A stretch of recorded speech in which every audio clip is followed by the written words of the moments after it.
قسط نمبر 8۔ اگلی صبح سعد کو دیکھ کر سب حیران رہ گئے۔ ویسے اچانک آ گیا تھا، تم نے بتایا کیوں نہیں؟ میں اچھے اچھے کھانے بنواتی تمہارے لیے۔ نگین نے اسے پیار کرتے ہوئے کہا۔ مالا نے ہی بنانے تھے نا اماں، آپ بنا دے گی؟ وہ ہنسا، جبکہ ناگن کا منہ تو مالا کے نام سے ہی کڑوا رہتا تھا۔ معلوم نہیں کیا جادو تھا، دونوں بیٹوں پر ہی چل نکلا تھا۔ ایک ضدی تھا تو دوسرا نرم، اور نرمی میں بھی وہ اسی کی بات کر رہا تھا۔ اچھا چھوڑو، یہ بتاؤ کہ ناشتہ کیا کرو گے؟ ناگن نے اسے پکارا، اور سعد ابھی کوئی فرمائش کرتا ہی کہ وجدان کو آتے دیکھ کر کھڑا ہو گیا۔ اوئے میرا بیٹا آ گیا! سعد کو سینے سے لگاتے انہوں نے اس کا شانہ تھپتھپایا تو سعد مسکرایا، اور اس نے وجدان کے گرد گرفت تنگ کر لی۔ تایا جان کھاتے پیتے نہیں سوکھے ہو گئے ہیں، وہ بولا تو وہ ہنس دیے۔ اب تمہیں دیکھ کر دل باغ باغ ہو جائے گا۔ کب آئے ہو؟ آنے کی کوئی خبر نہیں؟ جہان بھائی کو پتہ تھا بھی انہوں نے آپ لوگوں کو نہیں بتایا۔ وہ اترا ہوا گھوڑا کسی کے قابو کی چیز ہے؟ سیدھا سوال کا جواب بھی جو گھنٹے بعد الٹا ہی دے، اس سے یہ امید کون لگائے کہ وہ تمہارے آنے کی اطلاع سیدھی سیدھی ہمیں دے گا؟ وجدان نے جس طرح تجزیہ کیا تھا جہان کا، سب اس پر ہنسنے کے ساتھ ساتھ متفق بھی ہوئے تھے۔ بخت بھائی بھی دکھائی نہیں دے رہے، آج تو بخت بھیا کی سب سے بڑی خواہش پوری ہو رہی ہے۔ ان کے قدم زمین نہیں ٹک رہے، صبح سے باہر لون میں کام کرا رہے ہیں۔ حنین بولی تو سعد ہنس دیے۔ کیوں بھائی، ایسا کیا ہو رہا ہے؟ پسند کی شادی واٹ ساتھ چلا ہی گیا۔ سعد بھیا آپ تو چیخنے ہی لگے۔ آہستہ بولے نا، وہ غور کر بولی تو سعد سنبھلا، کب کیسے؟ پھر حنین نے اسے ساری روادار سنا ڈالی۔ سعد نے تالیاں بجائی، مرد میں دم تھا تبھی لڑکی لا رہا ہے، ورنہ تایا جان کے آگے تو مرغی بھی انڈا دینا بھول جائے۔ وہ اپنی ہی رو میں بھول گیا، جبکہ حنین اس جوکت کو سمجھ نہیں سکی نہ، جبکہ سعد سر تام گیا۔ یہ لڑکوں کی بات تھی، تم ابھی بچی ہو، اسے کہہ کر وہ اٹھ گیا اور کچن میں آ گیا۔ کیا بن رہا ہے؟ اچھی خوشبو آ رہی ہے۔ ارے مالا جلدی بنا لے، تیرے ہاتھوں کو جام لگ گیا کیا؟ نگین غصے سے بولی، جبکہ سعد نے دیکھا وہ پسینے میں ڈوب چکی تھی۔ وہ اکیلے کیوں بنا رہی ہے؟ آپ لوگ ہیلپ کر دے، باہر مہمان بھی بہت ہیں۔ بیٹے اسے عادت ہے، عافیہ بولی تو سعد کو شاید یہ اچھا نہ لگا۔ عادت تو یہ حنین کو بھی ہونی چاہیے، مالا کو ہی صرف کیوں؟ اس کے اختلاف پر عافیہ نے نگین کو دیکھا، اور نگین نے اسے وہاں سے جانے کا کہا۔ نہیں، میں ہیلپ کرا دیتا ہوں۔ وہ مالا کے پاس آ گیا اور اس کے ہاتھ سے سامان لیا۔ سعد بھائی آپ لڑکی، تم پیاز کاٹو، یہ انداز میں ابھی یوں چٹکیوں میں بنا ڈالوں گا۔ وہ مسکرایا اور اس کی ہیلپ کرنے لگا، جبکہ سکینہ تو مسکرا دی۔ کوئی تو انسان تھا اس گھر میں، جبکہ ناگن اور عافیہ دونوں ہی جل بن گئی۔ ناگن کی کہا جانے والی نگاہیں مالا کا سانس پھلا گئی۔ آپ چھوڑ دیں، میں کر لوں گی، وہ آہستگی سے بولی۔ ہو ٹائم نہ ویسٹ کرو مالا، جلدی جلدی بناؤ، ابھی ہم دونوں مل کر سب کو ناشتہ کرا دیں گے۔ وہ بولا تو مالا نے ناگن اور عافیہ کو باہر سے بلاوا آنے پر جاتے دیکھا اور سانس بھرا، اور سعد واقعی کوکنگ جانتا تھا، اس کی ہیلپ کر رہا تھا۔ دونوں نے مل کر مہمانوں سمیت گھر بھر کو ناشتہ کرا دیا۔ تھینک یو سعد بھائی، مالا مسکرائی۔ یو ہائنس موسٹ ویلکم، آؤ اب ہم دونوں کریں گے۔ وہ بولا تو مالا نے ایک سانس کھینچا، آپ کریں، مجھے بھوک نہیں۔ ایسے کیسے نہیں؟ یہ دیکھو تمہارا انڈا پراٹھا اور چائے، اور یہ میرا کافی کا کپ اور پراٹھا اور انڈا۔ اس نے 2 پلیٹیں اٹھائی اور وہی کچن میں رکھی ٹیبل چیئر پر بیٹھ گیا۔ مہمانوں کی ہلچل محسوس ہو رہی تھی، دونوں عورتوں سمیت حنین بھی مصروف ہو گئی تھی، جبکہ مردوں میں مالا میرا ناشتہ کہاں ہے؟ بخت مصروف سا اندر آیا۔ او بخت بولا تو سعد ایک دم اس کے گلے لگ گیا۔ پٹھان یار، تو کب آیا؟ بتایا تک نہیں۔ بخت کافی خوش دکھائی دیا۔ شادی ہم پسند کی، واہ، شیر دل جگر والا کام ہو گیا یہ تو، بس تاکید ہو۔ اپنے بھائی کے کندھے پر وہ آنکھ دبا گیا، جبکہ سعد ہنس دیا۔ یہ جہان بھائی کا شادی وادی کا پلان کوئی نہیں؟ سعد نے کسر بسر کی کڑی تو ہے پیچھے؟ وہ اس کی پلیٹ سے لقمہ توڑتا بولا۔ سعد کی مسکراہٹ ایک دم سمیٹی اور پھر چند لمحوں میں وہ نارمل ہو گیا۔ سچی بھائی، مالا ساتھ حیران بھی ہوا۔ ہاں حیران تو میں بھی ہوں، بخت ہنس دیا۔ مالا اتنی دیر میں بخت کے لیے ناشتہ بنا چکی تھی۔ تھینک یو وہ کہہ کر باہر چلا گیا۔ مالا مسکرا دی۔ پہلی بار اس نے ایسا کہا تھا۔ آ جاؤ بیٹھو۔ سعد نے اسے پھر سے ناشتہ کرنے کا کہا تو وہ بیٹھ گئی۔ آپ کو پتہ ہے سعد بھائی، میں پہلی بار ناشتہ کر رہی ہوں، ورنہ دوپہر کا کھانا ہی کھاتی ہوں۔ سیدھا وہ ہنسی، اتنی سی بات پر خوش ہو گئی تھی۔ سعد ہنس دیا۔ تو انسان کو اپنی صحت کا خیال رکھنا چاہیے۔ اینی ویز آپ بتاؤ کیا ایکٹیویٹیز ہے؟ ویسے تم آج کیا پہن رہی ہو؟ اس نے اوپر تلے سوال کر دیے۔ میں سارا دن کام کرتی ہوں، پھر رات کو جلدی سو جاتی ہوں اور پھر ممانی جو دے گی پہن لوں گی۔ ویسے بھی مجھے تھوڑی باہر جانے کی اجازت ہے۔ وہ مسکرائی تو سعد کی پیشانی پر بل پڑے۔ تم کیوں نہیں جاؤ گی؟ ممانی نے کہا کہ مجھے اندر کا کام سنبھالنا ہے۔ فضول باتیں نہ کرو، گھر میں یونٹ ہے اور تم گھر کی فرد ہو، نوکر نہیں۔ خیر جب سب نے کپڑے لیے تم نے کیوں نہیں لیے؟ سعد بولا تو مالا خاموش رہ گئی۔ کیا کہتی کہ اس کی ماں نے تو پیسے ہی چھین لیے تھے، اس کا ناشتہ ختم ہو گیا تو سعد کو باہر سے آواز دی تھی۔ شاید ریاض نے ساتھ باہر چلا گیا اور مالا مسکرا کر اٹھ گئی۔ بس ایک ہی مصیبت رہ گئی تھی، معلوم نہیں وہ شاہی سواری کب اٹھتی اور ناشتے میں کیا مانگتی۔ وہ سوچ کر ابھی برتن اٹھا رہی تھی کہ انٹرکام بجنے لگا۔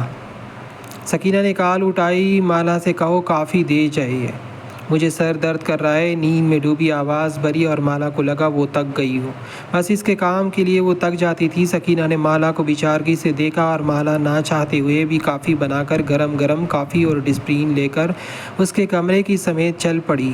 حنین نے پھر ڈھولکی اٹھا کر بجانا شروع کر دی تھی۔ اس کا بھی دل کرتا تھا حنین کی طرح آزادی سے بس انجوائے کرے، لیکن قسمت حنین جیسی تو نہیں تھی۔ اس کی ساتھ بھی حنین سے پکڑ کر بیٹھ گیا اور گندے مارے سر لگانے لگا۔ ساری لڑکیاں اس پر ہنسنے لگی اور جہان کا کمرہ آ گیا۔ مالا کے لب سکڑے، وہ اندر داخل ہوئی تو وہ ابھی تک بستر میں تھا۔ کمرے میں اندھیرا تھا اور دوسری طرف وہ بستر پر پڑا تھا اور آدھے جسم پر کمبل ہونے کی وجہ سے اس کے جسم کا اوپری کثرتی حصہ واضح تھا۔ جہان نے گردن گھمائی کر دیکھا۔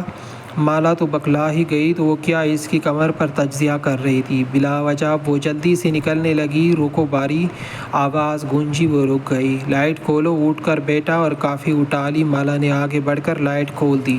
جہان نے پہلے اس کا چہرہ دیکھا، پھر کافی کا گرم گھونٹ اتار کر آنکھیں بند کر لی۔ یعنی صبح کا آغاز ہو گیا تھا۔ وہ صوفے پر سے ڈریس اٹھاؤ اور میرے 5 تک گننے تک 9 2 11 ہو جاؤ، کیونکہ 6 پر جاتی ہی میں کمرے کا دروازہ لاک کر دوں گا، سنجیدگی سے کہہ کر وہ کافی کا گرم گھونٹ لے گیا۔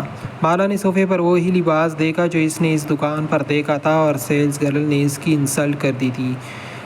لمحوں کے لیے اس کی آنکھیں چمکی اور اگلے لمحے اس نے جہان کو دیکھا۔ مجھے نہیں چاہیے، ایک میں سچ کہہ رہی ہوں۔ وہ روان سی ہوئی تو 2 جہان بھائی مجھے نہیں چاہیے، آپ ایسا نہ کریں۔ 3 مالا نے جانے میں ہی عافیت جانی۔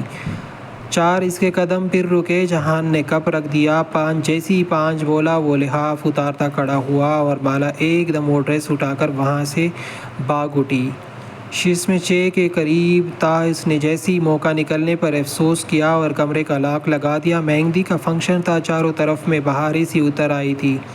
گھر میں ہی پارلر والیاں آئی تھی جنہوں نے سب کو تیار کیا۔ حنین تم تیار ہو گئی؟ سعد خود بھی تیار ہو چکا تھا۔ باہر سے میوزک کی آواز پر حنین بہت ایکسائٹڈ ہو رہی تھی۔ جی بھائی ماشاءاللہ۔ سعد نے اس کی تعریف کی تو وہ مسکرا دی۔ مالا کہاں ہے؟ وہ تیار نہیں ہوئی؟ مالا کو تو کسی نے بھی تیار نہیں کیا، میں دیکھتی ہوں اسے بھی تیار کراتی ہوں۔ وہ جلدی سے دوسرے پورشن میں آ گئی۔ مالا یہاں کیا کر رہی ہو؟ ارے تم رو کیوں رہی ہو؟ حنین اس کے پاس بیٹھ گئی۔ جہان بھائی نے یہ دیا ہے۔ اس نے لباس دکھایا تو حنین کا منہ کھل گیا۔ اف مالا یہ حسین ترین ہے اور تم رو رہی ہو؟ مجھے ان سے کچھ نہیں چاہیے اور ممانی مجھے جان سے مار دے گی۔ میں کیا کروں؟ میں نے یہ نہ پہنا تو جہان بھائی مار دیں گے، اس لیے مجھے جانا ہی نہیں فنکشن میں۔ وہ آنسو صاف کر گئی۔ ساجد کمرے میں تھا اور مالا باہر، تبھی اسے اس بات کا علم نہیں تھا۔ مالا تم پاگل نہ بنو، اگر تم میں سے چچی پوچھے تو کہنا میں نے دلایا۔ بس اب تم خوش ہو، اٹھو اب۔ حنین بولی تو مالا کی آنکھیں چمکی۔ تم سچ کہہ رہی ہو؟ بالکل سچ، وہ ہنسی تو مالا نے اب اسے توجہ سے دیکھا۔ تم بہت اچھی لگ رہی ہو حنین۔ تھینک یو، چلو آؤ تیار ہو جاؤ تم بھی، حنین نے کہا اور مالا مسکرا دی۔ دونوں گھر کے اندر داخل ہوئی اور حنین نے مالا کو بیوٹیشین کے حوالے کیا اور بھاگ گئی۔ اگلے آدھے گھنٹے کے بعد مالا خود کو دیکھ کر چلا اٹھی، یہاں تک کہ وہ رو دی۔ بیوٹیشین بھی پریشان ہو گئی کہ اس کو کیا ہوا ہے، یا آپ نے مجھ پر اتنا میک اپ کیوں کیا ہے؟ وہ خفگی سے بولی، آپ بہت حسین لگ رہی ہے، چودھے کے چاند کی طرح۔ اب تک میں نے کسی کو بھی ایسا تیار نہیں کیا اور نہ ہی وہ ایسا دلکش لگا ہے۔ بہت خوبصورت لگ رہے ہیں آپ، بہت حسین، کسی پری کی طرح۔ اگر آپ یہ بھی پہن لیں تو کمال ہو جائے گا۔ نہیں، یہ میک اپ ہٹا دے، مجھے ڈانٹ پڑے گی۔ وہ ڈری ڈری سی بولی، مجھے علم ہے آپ بہت پیاری ہے، لیکن واقعی آپ اس وقت بے پناہ حسین لگ رہی ہے۔ وہ بولی تو مالا ان لفظوں سے ہی سہم جاتی تھی کہ وہ حسین لگ رہی ہے، کیونکہ ایک بار ممانی نے غصے سے کہا تھا کہ تیری اسی حسین منہ پر تیزاب گرا دوں گی ایک دن میں۔ لیکن بیوٹیشین نے اس کی ایک نہ سنی اور کچھ ہی دیر میں وہ لوگ چلے گئے۔ باہر فنکشن شروع ہو گیا تھا۔ اس نے ساتھ کو دیکھا، وہ وائٹ کرتے میں بہت اچھا لگ رہا تھا۔ بخت نے سیاہ کرتا پہنا تھا اور اس میں وہ کمال لگ رہا تھا، اور ایک جہان تھا لاپرواہ، بنا معلوم نہیں ادھر ادھر کیوں دیکھ رہا تھا۔ سب خوش تھے، اس نے سوچ لیا تھا وہ باہر نہیں جائے گی۔ اچانک حنین کھڑی ہو گئی اور گھر کے اندر آ گئی۔ مالا، مالا کہاں ہو؟ وہ بولتی ہوئی کمرے میں آئی اور لائٹس آن کیے تو حنین کی آنکھوں اور منہ کھلا رہ گیا۔ مالا، مالا جب شرمندگی سے سر جھکائے کھڑی تھی، تم کتنی حسین لگ رہی ہو یار۔ وہ ہنسی اور اسے زبردستی کھینچ کر باہر لے آئی۔ مالا نے جیسے ہی قدم لون میں رکھا، ایسے لگا چاروں سمت سکوت چھا گیا ہو۔ اسے لگا یہ اس کی موت کا وقت ہے، کیونکہ نگین اور عافیہ نے اسے ایسے دیکھا تھا کہ دنگ جیسے رہ گئی ہو۔ اس کے تینوں ماموں بھی اسے ہی دیکھ رہے تھے۔ مالا کا سانس نکل رہا تھا، جبکہ بخت کے منہ سے پانی ہی نکل گیا۔ گلاس اس نے ابھی پانی پینے کے لیے اٹھایا تھا۔ شکر ہے اینا ارد گرد نہیں تھی، لیکن اس نے خود کو سمجھایا کہ وہ بس حیران ہے، جبکہ ساتھ مسکرایا۔ محفل میں ہر شخص اسے دیکھ رہا تھا، دم سادے جیسے ان کے بیچ کوئی اسپرا آ گیا ہو۔ چاند پورا ان کی محفل میں اتر آیا ہو۔ اس کے لمبے بال، اس کا میک اپ، اس کا لباس، اس کا خوبصورتی جو گہرے گلے سے جھانکتی ہوئی دیکھ رہی تھی، اور اس پر اس کی معصومیت اور شفاف گردن میں نیکلیس۔ اچانک میرال اور اینا اور کے آنے کا شور اٹھا تو سب کی نگاہیں مالا پر سے ہٹی اور مالا نے سانس بحال کیا۔ سب دروازے میں چلے گئے انہیں ریسیو کرنے اور مالا نے قدم پیچھے لے لیے، لیکن اچانک اسے کسی کی خوشبو محسوس ہوئی۔ اس نے دیکھا جہان تھا، ہاتھ میں جوس کا گلاس لیے وہ سامنے دیکھ رہا تھا۔ وہ مڑنے لگی، جہان نے روک لی۔